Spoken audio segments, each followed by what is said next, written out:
நான் எப்போவுமே பாப்பா 2 பேருக்கும் ஸ்கூல் லீவ் விட்டுட்டாங்கன்னா காலையில் எழுப்பவே மாட்டேன். ஒரு நாளாவது நல்லா தூங்கி எந்திரிக்கட்டும்னு சொல்லிட்டு.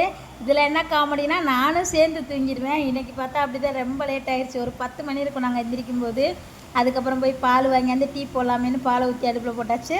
தீபாவளி அன்றைக்கின்னு குலோப் ஜாமுன் பாக்கெட் வந்து 2 வாங்கிட்டு வந்துருந்தேன். ஒன்று அன்றைக்கே பண்ணியாச்சு. ஒரு பாக்கெட் அப்படியே சும்மாவே கிடந்துச்சா, சரி எதுக்கு வேஸ்ட் ஆக்கணும்னு சொல்லிட்டு மாவை பிசைஞ்சாச்சு. இன்றைக்கி செஞ்சிடலான்னு சொல்லிட்டு. இன்றைக்கி கொஞ்சம் லேட்டாக இருந்துச்சதுனால காலை டிஃபன் கிடையாது. ஒரே வாக்கில் மத்தியானம் சாப்பிட்லான்னு சொல்லிட்டு டீ போட்டு குடிச்சிட்டு இருந்தோமா. அக்கா வீட்டில் வந்து முக்குளி செஞ்சுருப்பா அவளை. வெல்லம், ஏலக்காய், அந்த தேங்காய் துருவெல்லாம் போட்டு சூப்பராக இருந்துச்சு. அதை சாப்பிட்டுட்டு இருந்தோம். முக்குளினா என்னன்னு தெரியாதுல, குழிப்படியாரம்னு சொல்லுவாங்க இந்த சைடு. சரி சமைக்கலாமேன்னு சொல்லிட்டு சவுசவுக்காய் கட் பண்ணிக்கிட்டு இருந்தேன்னா, ஸ்ரீனிஷா வந்து அம்மா நான் கட் பண்ணுறேன் மற்ற வேலையை பாருங்கன்னு சொல்லிட்டா. நம்ம வந்து குலோப் ஜாமுனுக்கு ஜீரா ரெடி பண்ணுவோம்னு சொல்லிட்டு ஜீரா ரெடி பண்ணிவிட்டு குலோப் ஜாமுனெல்லாம் அந்த எண்ணெயில் போட்டு பொரித்து அந்த ஜீராவில் போட்டு ஊற வச்சாச்சு.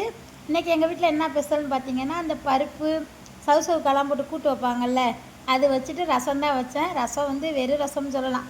ஒன்றுமே இல்லை, கருவேப்பிலை கொத்தமல்லி எதுவுமே கிடையாது. தக்காளி, மிளகா, அப்புறம் வந்து சீரகம், அதை வச்சு தான் பண்ணேன். ஊரில் அப்படி தான் ஒன்றுமே இல்லைன்னா அதை பண்ணுவோம். இன்றைக்கி அதை ட்ரை பண்ணி பார்த்தேன். ஸ்ரீனிஷாவுக்கு வந்து பிறந்த நாள் அன்றைக்கி நான் அக்கா எந்த கிட்டுமே பண்ணலையா. எங்கள் அக்கா பொண்ணு அவள் இன்றைக்கி ஆர்டர் போட்டு கெச்சு கொடுத்துருந்தா. அதை எல்லாத்தையும் பார்த்துட்டு இருந்தாங்க. நான் வேலை கிளம்பலான்னு கிளம்பிட்டு இருந்தேன். பாப்பா அதுக்குள்ளே ஆம்லெட் போட்டு வந்தாச்சு. சாப்பிட்டுட்டு வேலை கிளம்ப வேண்டியதான். வீடியோ பிடிச்சா லைக் பண்ணுங்கள்.